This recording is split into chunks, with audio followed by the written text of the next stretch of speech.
The patchwork landscape of abortion restrictions in a post-Roe America can be both confusing and dangerous.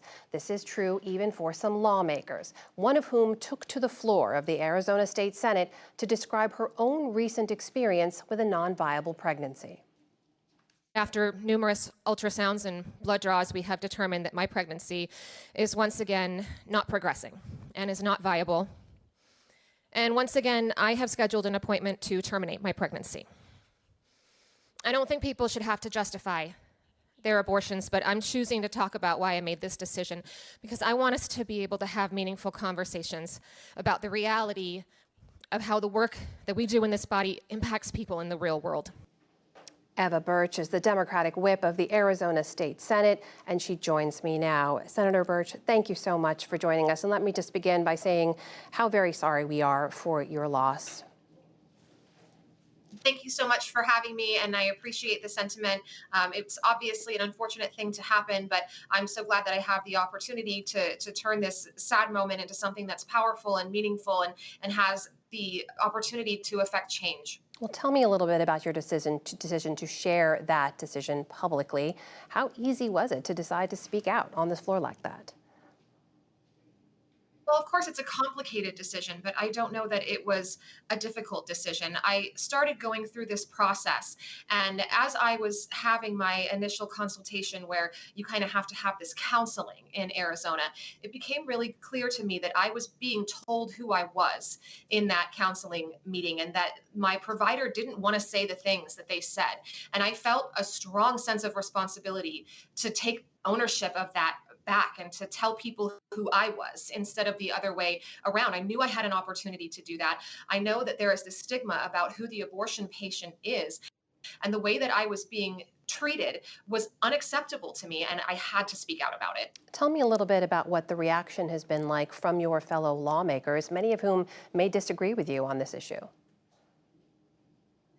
I have a lot of respect and appreciation for my fellow lawmakers. I have good relationships with many of my fellow lawmakers on both sides of the aisle, but we do have an extremist Republican leadership in the Arizona Senate. And I'm not particularly surprised that I don't think that I was heard by the leadership in the Arizona legislature. But what I do know is that I was heard by so many other people. I've had an overwhelming response of people reaching out to me, telling me their own stories, sharing their experiences. And it makes it really clear to me that we're in an environment where people are ready to be heard themselves and they're ready for change. You did lay out in your speech the multiple steps, as you just mentioned there, that Arizona state law currently requires women to go through to legally get an abortion, including an invasive vaginal ultrasound that you didn't need. But you also said your medical provider was, quote, forced to tell me multiple things that don't apply to my situation and some that are just transparently, factually false. What did you mean by that? Well, several things that were specific to me was that, for example, I was told that adoption was an option for me or that parenting was an option for me. I didn't have a viable pregnancy. It's cruel to tell someone that they can be parenting when that's not really an option for them. This was a wanted pregnancy. We would have been very happy to carry a healthy baby to term, but that wasn't in the cards for me. I was also told that if I chose to continue my pregnancy, that the father would have to support me financially, which also wouldn't apply to my situation. I have a very loving and wonderful relationship with my husband, but I certainly don't need to be financially supported in that relationship. And that wasn't a practical application to my situation as well. Providers are also forced to talk about the probable anatomical properties of the fetus at the time of the abortion. And in my case, that also didn't apply. My embryo was dying and was not subject to the probabilities of a healthy pregnancy. And again, it was just cruelty for the sake of cruelty. It was clear to me that it wasn't medical providers, it wasn't experts who were putting this list of counseling together. It was people who were opposed to abortion who were trying to be coercive and convince me to make a different decision. Senator Birch, you've made clear your views and your beliefs on this issue, but as you know, there are many people in Arizona, many people across the entire U.S. who don't share those beliefs. They don't believe that you should have a right to an abortion at all or after a certain point, and they may ask, why terminate a pregnancy at all? Why not continue to carry it even if it means miscarrying? What would you say to those people?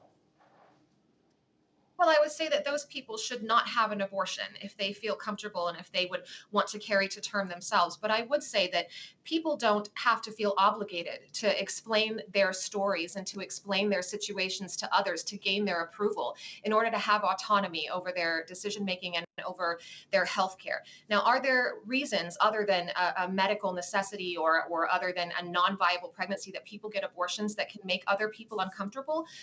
Of course there are, and that would maybe have high disapproval from other individuals. Of course there are, but we also have to look at the reality of what the outcomes are for people who seek abortions and are unable to get them.